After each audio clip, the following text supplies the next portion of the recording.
Hello. So I'm back today with this week's live, and we're going to talk about diving into something that marketeers wrestle with every day. My name's Katie Howell. I'm CEO of Immediate Future, and I want to tackle this element of data that's not the sexy kind, the messy, complicated dashboard, overloaded. What do I even do with this data reporting? That kind of data.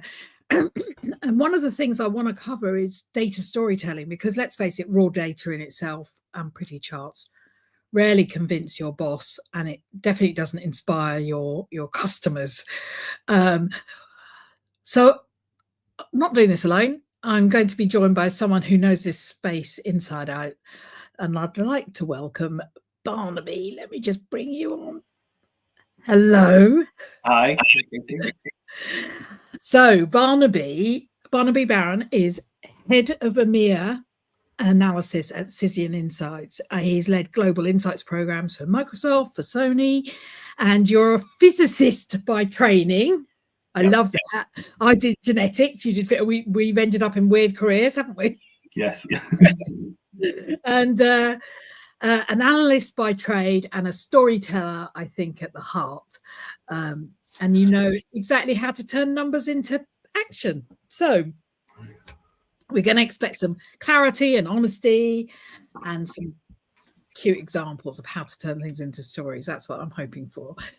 So let me set some context first. So marketeers face a daily barrage of dashboards and metrics and expectations. And I feel like data storytelling is the lifeline for taking that complex information into a much more compelling narrative that helps you create better decision makers, but also travels through the organization better. And it's really interesting because stories built around data are 12 times more memorable than facts alone, and visual content gets shared 3 times as much. So if we can bring our data to life, another element to this that I want us to think about is that 64% of marketers say storytelling improves stakeholder communication, which is why I said it helps internally. But most of us are sort of still fighting charts, the boardroom, and wondering why nothing ever lands. So I've got some questions for you, Barnaby. Let's kick off. So 87% of marketeers say they struggle to make sense of the data they collect. What is stopping us from turning the data into something useful? Yeah, it's a good question. And hi, everyone. Nice to speak with you all today. I think the biggest challenge that marketers face in kind of making sense of that data is the amount of the data that exists. So, there's all kinds of data sources and streams that we can get. Even if I look at one of our platforms, Brandwatch, we get billions of pieces of content into that on a monthly basis. So even if you're a medium-sized brands, there's probably hundreds of thousands, tens of thousands of pieces of content that you can capture, and drawing sense and information of that is particularly difficult. And then, once you have that data and information, kind of defining what it means for you and your brand and ultimately turning that into action is really important and difficult to do. I think on that first point, the amount of data, often, people are, not confident dealing with data, because most people who are marketeers didn't come into marketing or into social to spend their time going through spreadsheets or charts or data sets.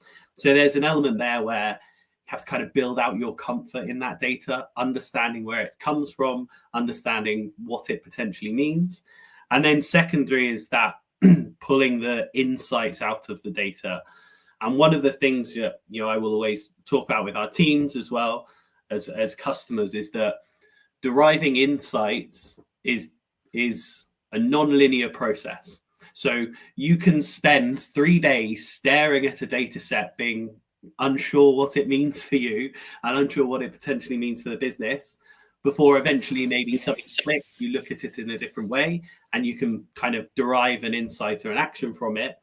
Sometimes you open up a chart and it's immediately obvious what that means and the actions that you might need to take away from it. So I think that's the other side of it, where, you know, I would always say making sure that you invest the time to, one of my previous customers I worked with would always say, torture the data. And I think that's absolutely true. Like you need to make sure you have the time to really interrogate that data to derive the insights and findings from it. That's just, I love that. I'm going to use that now. But you're right. In fact, the bit that really strikes me listening to you is that there's an awful lot of creativity, isn't there, in analysing it, which you don't think. People always think numbers are facts and that's the way it is. But actually, you need to think a little bit non-linear in order to do that. Before we plunge into this, because this is super interesting, and you're absolutely right about torturing the data. But before we talk about story, what is data storytelling, and why do you think it's so critical? Yeah, good question. So the way that I kind of think about it is, maybe let's split those two things out. So the data and the story. So if you think about the data, that is the kind of cold, the factual, the objective information. And the story is that warm, emotional, subjective part. And we need to pull those two things together in data storytelling, particularly within businesses and particularly within communications businesses, to engage our audiences in the right way. So if you're thinking about reporting back on a campaign or an activity that you've done, you obviously need to do that to your senior stakeholders within the business. And if you just report that data, that cold, factual, objective, what happens is that, and you alluded to this data in your context setting at the beginning, typically only 5% of people will remember the data that you are telling them, you know, a month after you've told them that data. So that cold factual bit gets forgotten very quickly, whereas that kind of story piece, the warm subjective piece, you know, 12 times more people will remember that a month later if they're asked about it. So it's 5% of people remembering versus 60% of people remembering. So having that story that you're telling with the data is really, really important. And really what that is, that there's a few different ways you will think about it. And it doesn't always necessarily need to be a chart or a presentation. It can be even just a conversation that you're having, but you're using data to tell a story with your words in that conversation. And communicating that kind of story, what I often will think about and encourage people to think about is understanding how your audience would prefer to digest their stories. So if we think about our stakeholders that we work with, I'm sure we all have those stakeholders who, you know, require, you know, a very detailed summary with all of the facts and information, and they'll pick it apart data point by data point. We still need to convey a story to that person, but you absolutely should not have, you know, a less formal conversation with that person to convey that information if they want that granular detail. For them, you probably should be pulling together a detailed document with charts, with references, with information, but then still convey your story looking at that information.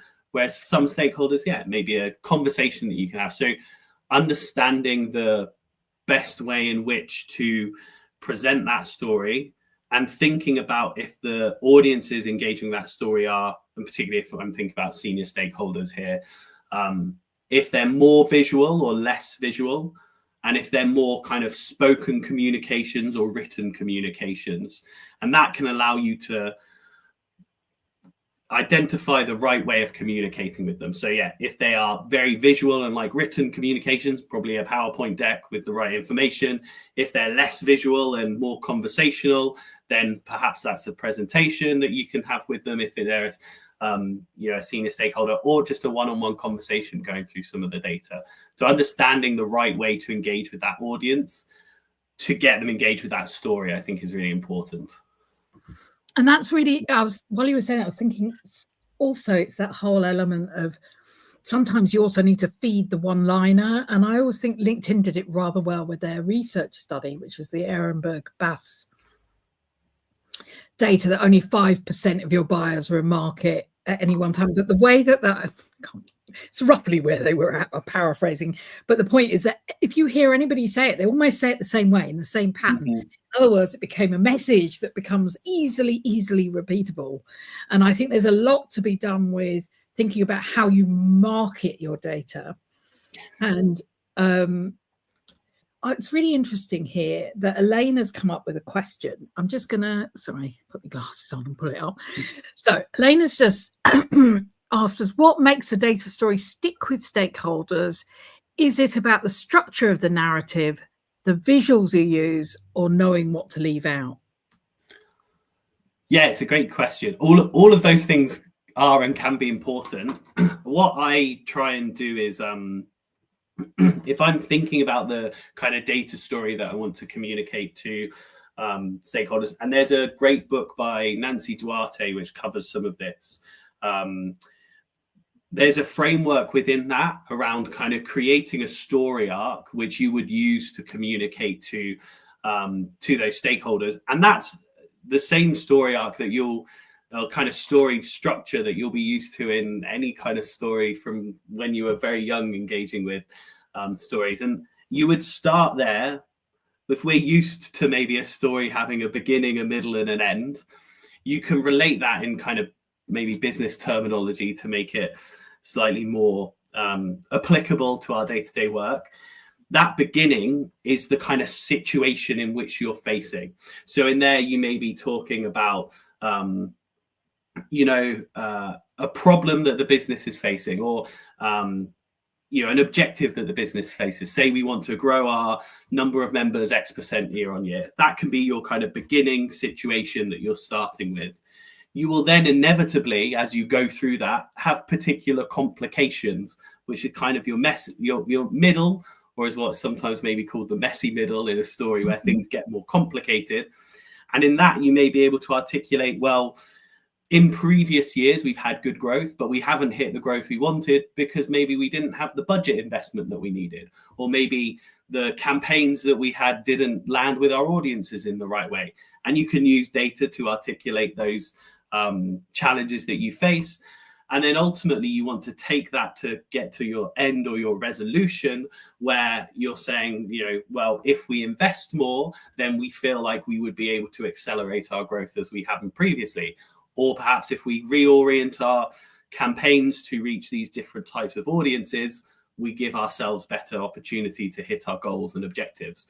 So you can kind of think of that very typical framework that you would have for a story of a beginning, middle, and end, but think of that more in your kind of business circumstances around, okay, what's the situation? What's maybe the complication, the challenge that we might face? And then what's the ultimate resolution, which should hopefully be the action or insight that you want to take to help you hit your objectives that you articulated at the beginning. And I would say as well, particularly on the point of visuals, I'm a huge advocate of keeping visuals as simple as possible. I think often we sometimes get this feedback in our product. I was actually speaking to a customer earlier this week who gave us this feedback that they would like some of the charts to be a bit like sexier. They'd like some more interesting charts there and things to look at. And the reality is, like, charts and visuals have been around for hundreds of years.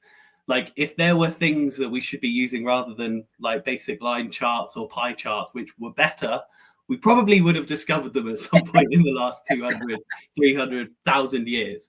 So like, sometimes they're maybe not the sexiest things in the world, but like a pie chart with the call out of the key data point that you need to be concerned about is often maybe the best way to visualize things. So keeping those things really simple means that when you're telling the story and you maybe have a slide or a visual showing that, the person will very quickly be able to understand that visual and then carry on listening to you, versus if you have a chart which has 50 bubbles on and the axes mean different things and the bubble size means something else and the color of the bubbles means something else, they're not going to listen to you. They're going to spend the next 5 minutes trying to figure out what the heck the chart says. So keeping things really simple. And as part of that, like knowing what to leave out is really important. So there's actually two kind of maybe fathers is a strong word, but there's two kind of pioneers of data visualization. There's Tufte and McCandless.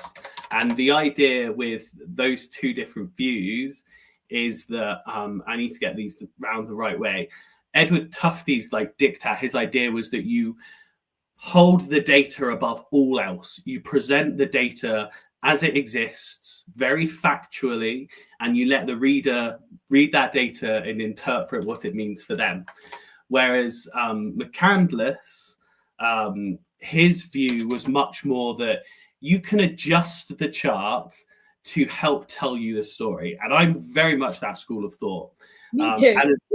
And a really good example of that is like if you have, maybe you have a year-on-year chart where you're showing growth and you've gone from, I don't know, let's say 80% to 84%.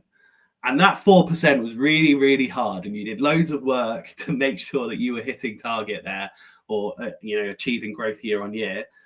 If you have an axis that goes, I'm getting very in the weeds here, but I think it's useful. Yeah. If you have an axis going between 0 and 100, then that growth is going to look really small. It will look like that 4% and it won't look very impressive. But if you have an axis that starts at 80% and goes to 90%, then that 4% growth is going to look like 40% growth. And it will help you convey that story of the hard work, the actions that you took to drive that improvement year on year. And I think, as long as you're not, misrepresenting the story or the results of the data, I think it's fine to take some of those, hacks to help emphasize the point and the growth that you've achieved or the story that you want to tell.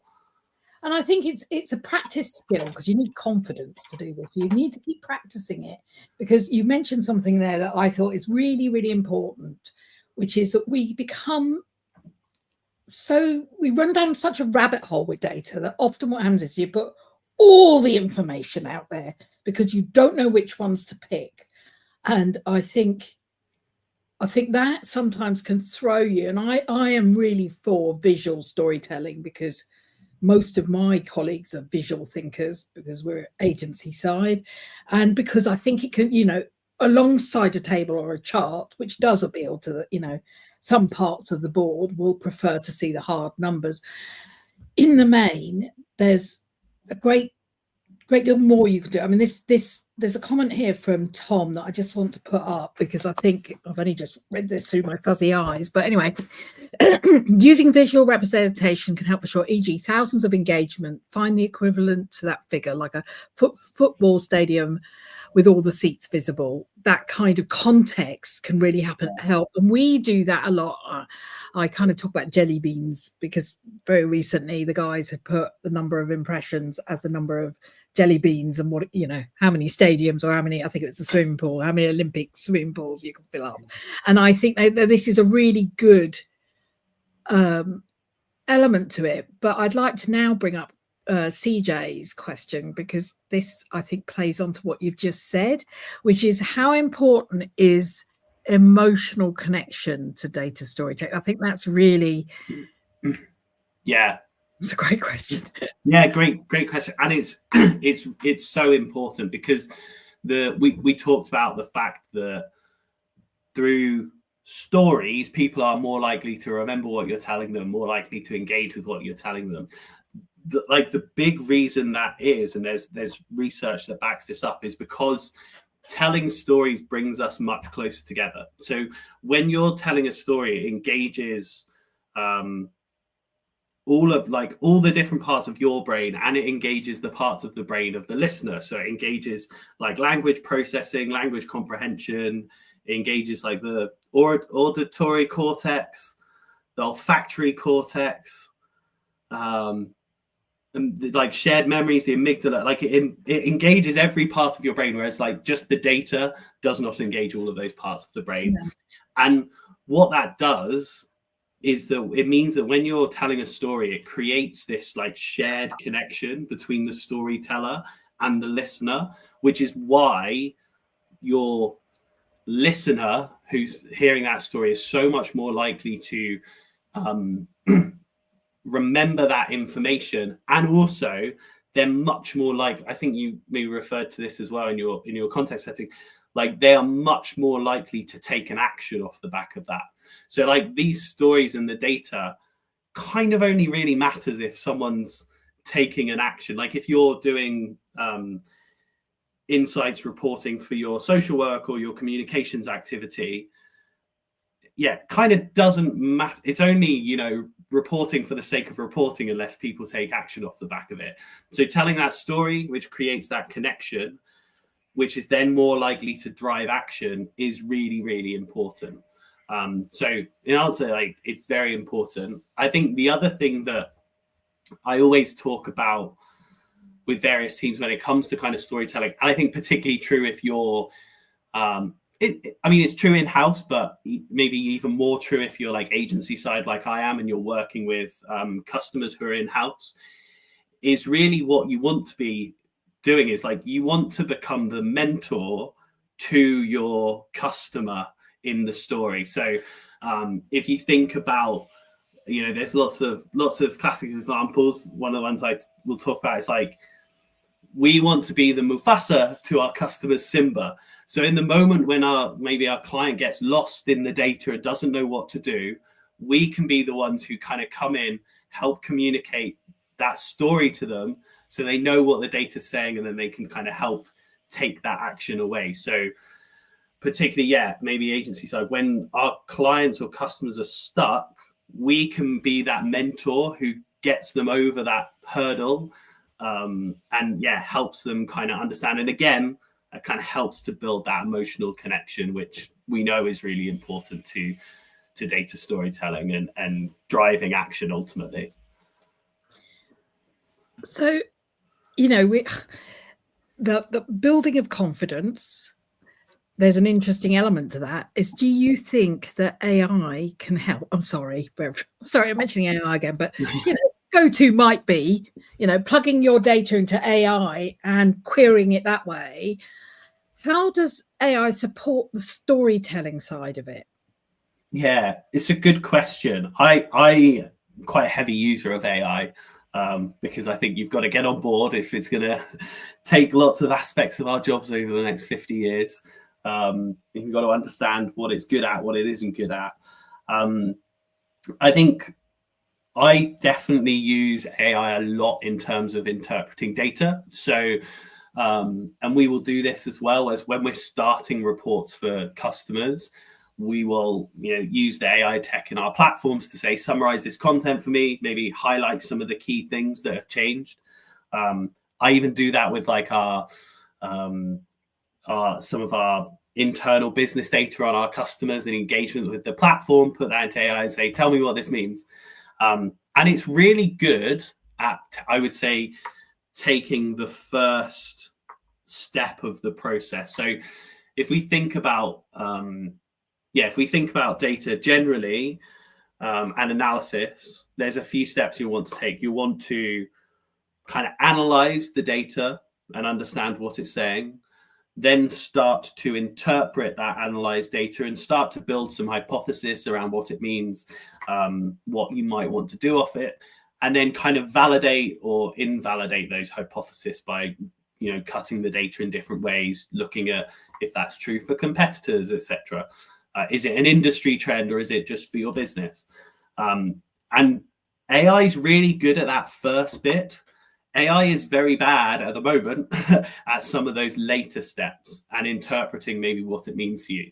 So when I think about AI and kind of how we're using AI, it's really to accelerate some of that like initial data analysis and information to say, okay, we've maybe got, if you think about a maybe typical client setup, you may have 10 or so competitors that you're tracking across social, traditional audiences.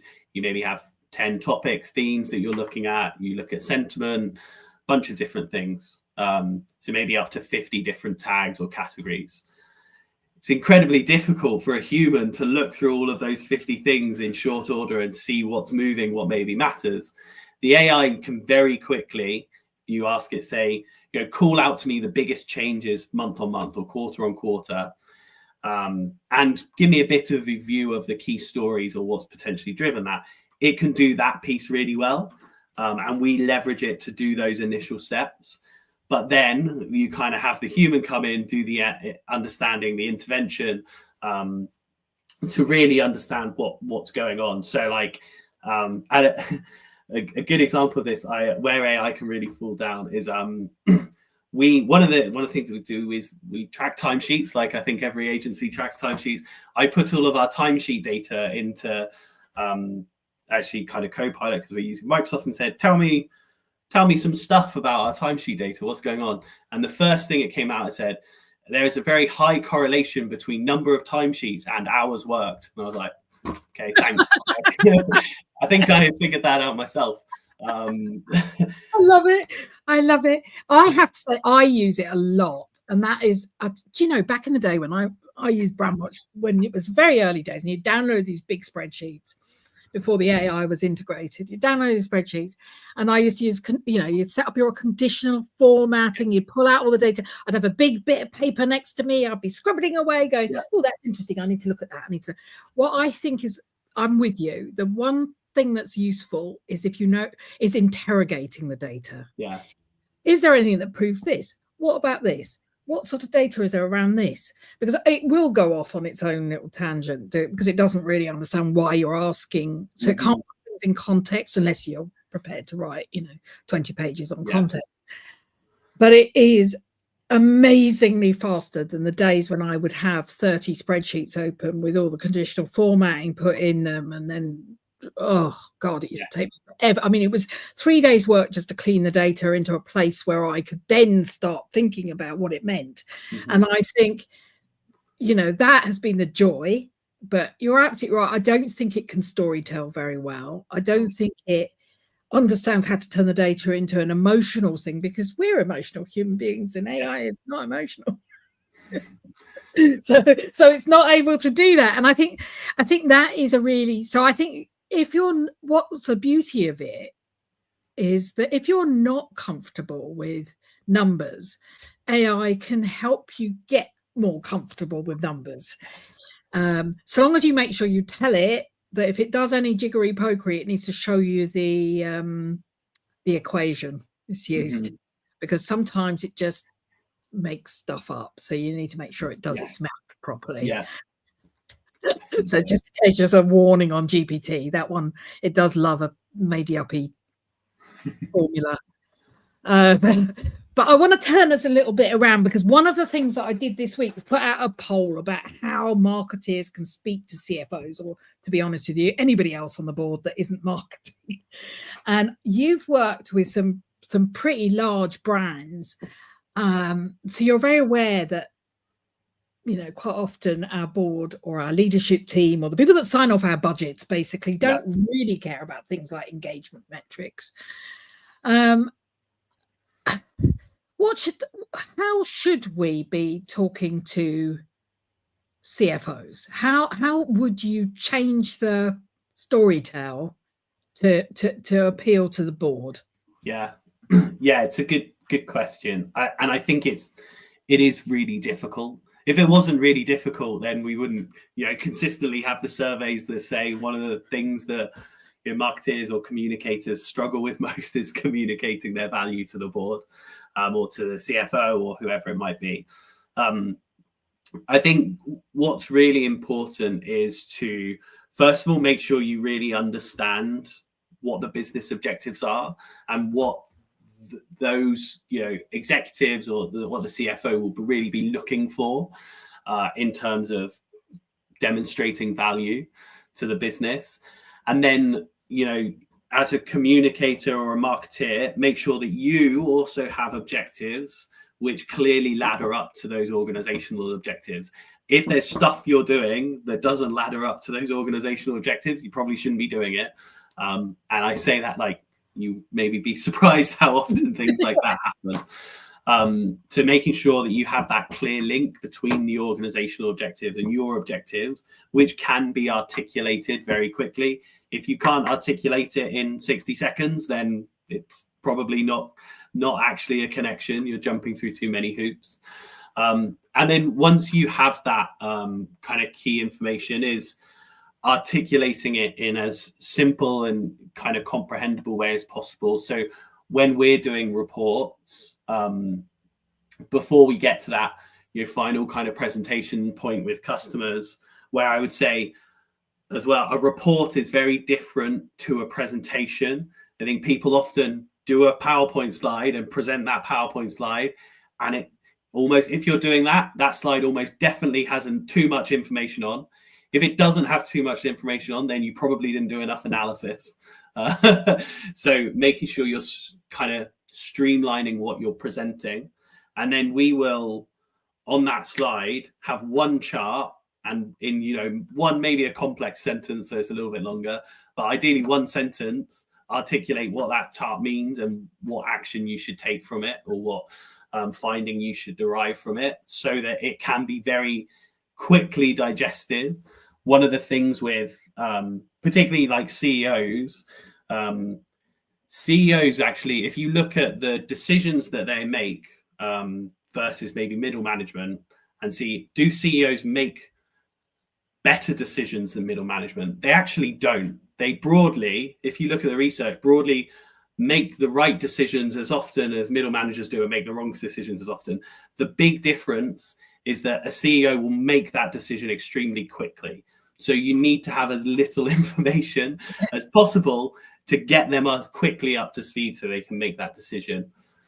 The other thing that I would say, which I think particularly is difficult for marketers and communicators, I think particularly for some of the more earned media communicators or social communicators, is your CFO will typically be looking at things at the end of the funnel. So they'll be looking at, like, how many sales did we make? How many new business prospects engagements did we have? Like, they will typically be looking very end of funnel. And for earned media or social media, quite often we exist, and the work we do exists at the top of the funnel. It's building awareness, building, protecting the brand's reputation, building advocacy, which you may make an advocate. If you're like a great example is automotive brands and automotive companies, where people will typically, the average person is only going to get a new car every few years.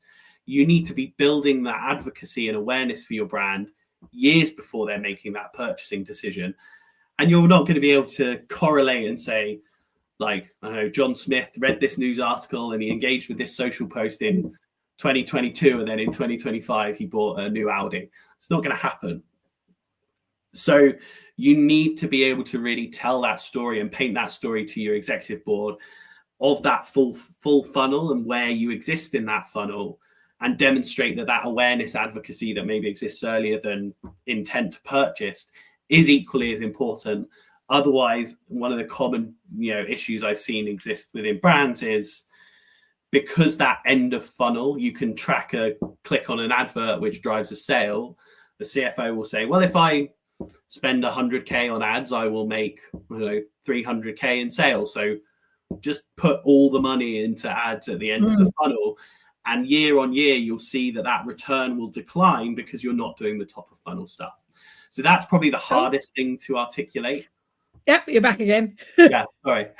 But yeah, that, like, being able to demonstrate to a CFO or the executive board the importance of that top of funnel activity, where it's very difficult to draw a direct correlation to outcomes, is really important and probably the most difficult thing to do.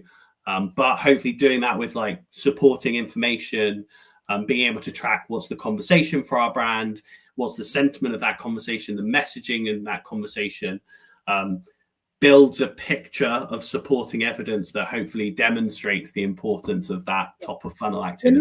You're exactly right. You're not going to find the A to B to C, but we use a lot of things like correlation, as you rightly said, which is things like, has social activity increased search demand? That's quite an easy to go look for. For instance, has social media increased website visits? So it means you need to be very connected to your counterparts quite often in large organizations, which brings me to this next question, which is about planning. Because I'll say to our clients and people, marketers, is, if you don't plan for your metrics at the beginning, by the time you get to the end, you're retrofitting. It's really, and you've got when you and I were talking before, you mentioned about award entries, and I thought that was quite funny. Was retrofitting results. So how do you plan for this? How do you plan up front for this data collection to prove? Yeah, good question. And generally it will be part of, we would always encourage the customers that it's a core part of their kind of normally annual planning that goes on. So I spoke about the importance of those objectives. Really, each of those objectives should have a metric associated to it. So maybe let's use an example of, say, one of your key objectives is to, or some of your key objectives within comms are to build awareness of the brand, maintain positive opinion of the brand, and make sure there's awareness of some new product offering that we have or some new feature that is being launched. So in that, you can be looking at things like share of voice for you versus your competitors to make sure that you're maintaining the same level of awareness in the conversation. You can look at sentiment when it comes to that, maintaining positive opinion of the brand. In these different product areas, you could be looking at the percentage of content that mentions those new products, whatever it is. So making sure that you have those metrics tied to those objectives right at the start of the year is really important. And then making sure that you can track them over a relatively consistent period of time. So most of the big programs that I've been involved with and have kind of run in the past are broad objectives. We would not change them every year. Our media list would stay the same for at least 12 months. I say stay the same. Like, there may be instances where a new website like GB News gets created and we're like, well, we should add in GB News. Like, you can make those small changes. But if you're halfway through the year and you're thinking, oh, I don't have enough news coverage in business titles or enough kind of that conversation, then the answer shouldn't be, oh, we're just going to add twice as many business titles to our media list. So you need to have that level of consistency against those objectives, so you can kind of track them ongoing and understand what progress is being made to them. I think as well, keeping those as kind of streamlined as possible and as easy to work with as possible. This was a while ago now, a few years ago. I think it was just before the pandemic, actually, but I think it definitely rings true still. Our research found that the more messages a brand has, the lower their overall message delivery is. So like making sure, if you have 20, 30 messages that you're focused on delivering, you're just diluting the amount of times that you're going to deliver each one. And then overall, you end up with a kind of muddled, confused message. Whereas if you have kind of 3 to 5 clear messages that ladder to the overall aims of the business, you're going to be much more successful driving them consistently. And like I said earlier on, like, if you're doing activity that doesn't ladder to one of those, like, you probably shouldn't be doing the activity. You should be spending those tight resources somewhere else. So yeah, kind of making sure you start at the beginning. And the last thing that I would say on that is kind of research and analysis often is an afterthought. Like, people will do post-game analysis to understand what's happened, but there's nowhere near enough like pre-game analysis that happens to understand, like, okay, if we want to reach if we want to reach Gen Z more, like, let's go out, let's do some research. And it can be kind of cheap and cheerful. There's a lot of data and information out there, but let's go and do some research to understand that audience. Like, what platforms are they on? What type of content do they care about and typically engage with? And how can we, in a way that is suitable for our brand, meet them where they are on those different platforms? So as well, having that kind of pre-game analysis to help you plan how you're going to undertake and do that activity is like equally important. But I know from our customer base at the moment that 95% of our customers get that post-game analysis piece. And yes, it's about 20% who get the pre-game analysis piece. So I know that there's a disconnect there in terms of what most companies are doing. It seems it's always been extraordinarily hard, even though it's the most wanted element of a campaign, to get those metrics funded. So what happens when you have zero budget for measurement, so to speak? I mean, there's a lot that can be done on zero budget. I used to, a long time ago now, about 10 years ago, I used to work for a theatre company who had zero budget. And I did their monitoring and analysis for them. And obviously, just by being on the platforms, like, there's a huge amount that you can get from Facebook, from Instagram, from X, whatever your social channel of choice is, natively through those platforms, in terms of engagement with your posts, engagements with the content that you have. You can then also do a little bit in terms of like listening on those things. There are free editions of some social listening platforms which can give you a little bit, but if you're a really small brand, it's probably going to be enough for you, which definitely you can use. And then kind of on top of that, there's loads of other data sources which are free and really good to get. Katie, you mentioned one in terms of search trends, like Google search trends are free. Like, you can use it, you can get some very interesting things out of there, and use that to identify trends that are growing. The other thing that's free, which is like also really useful, is you can get the visitor data from Wikipedia.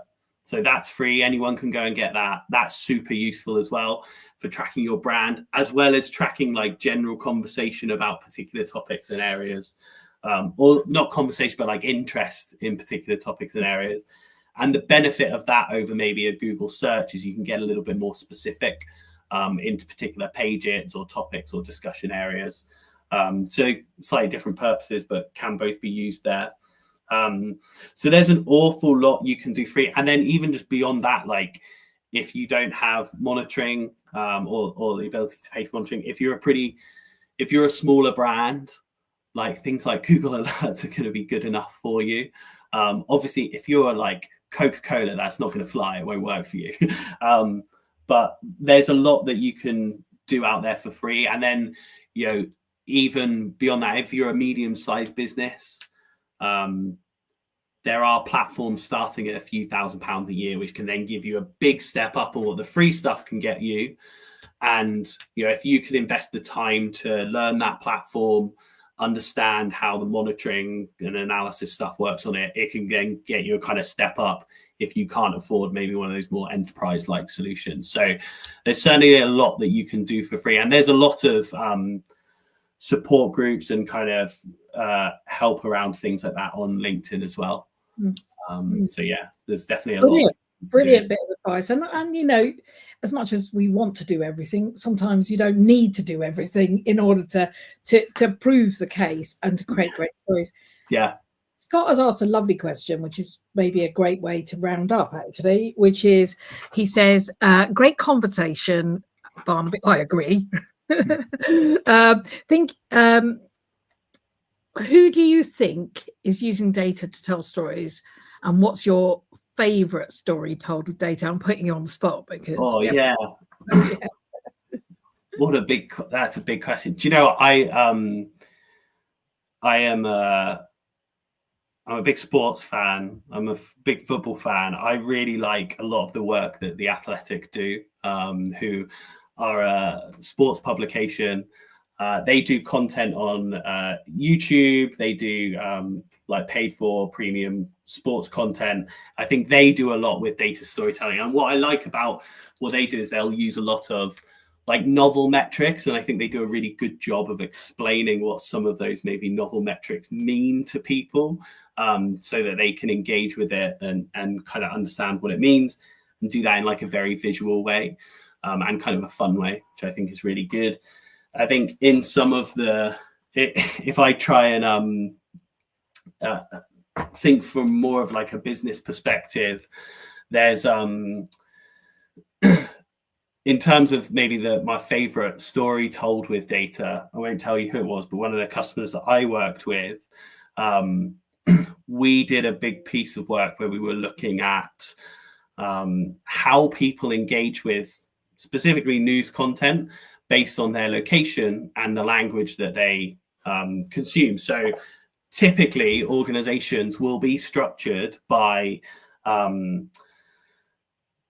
geographies. So you'll have a UK team, a France team, etc. But actually, particularly in the world we live in now, that's maybe a really stupid way to organize an organization, because particularly a comms function, I'll say that, because I'm obviously in the UK. I don't look at an article from the New York Times and think, I'm not going to read that article because I'm in the UK. It's just for US people. And similarly, you have a huge amount of like Spanish speakers in the US. You have a huge amount of, you've obviously got Portuguese speakers in Brazil and Portugal. And again, they'll be reading content across all those different regions. And what we did there was we really looked at the language of the content, and then where the readers of that content were based. We had some very cool visualizations around locations and actually where they were versus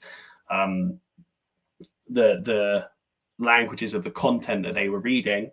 And that actually led to like huge organizational changes within that business, because it doesn't make sense. Like if you have half of the readership for The Guardian living in the US and some of those journalists being in the US, it doesn't make sense for The Guardian to be a UK publication. And, similar examples around the world of where, the majority of readers of like tech publications in Asia are actually reading US tech websites. So if you have hyperlocal news that you want to get through those publications, doing it locally is maybe not always the best way. So that was really interesting and like led to some very big changes, which were always kind of exciting within organizations, but very difficult to do because obviously kind of goes against how a lot of organizations tend to have been structured, and kind of often need to remain structured because of legal entities and selling into regions, things like that. So yeah, that was very interesting. But yeah, those are a couple of examples. Brilliant. Listen, you've been fantastic. I could talk to you for hours, because I think we could really dig into the whole creating stories and also building confidence in the different ways that you can maximize data. I think you might have to come back and do a whole session on that for us. But I think you can see that data storytelling isn't some sort of weird gimmick, and it's the only real way to make your data mean something to people who sit outside of the marketing function. We all might go, oh, so many impressions, it's so exciting. And everybody else is going, what the hell are they talking about? So I think whether you're building a creative campaign or reporting to the board, you need to understand how you connect those dots for the people that you need to speak to you, because data is not the enemy, but bad storytelling is, I think. Thank you very much, Barnaby. It's been really, really, I've thoroughly enjoyed myself. I could talk to you for hours. I really could. Thank you for everybody who listened. Any questions, keep them coming. I'll keep an eye on our chat on LinkedIn. So if you've got anything you want to add to this, please do, and we'll respond where we can. Thank you very much. See you soon. KT, thanks everyone.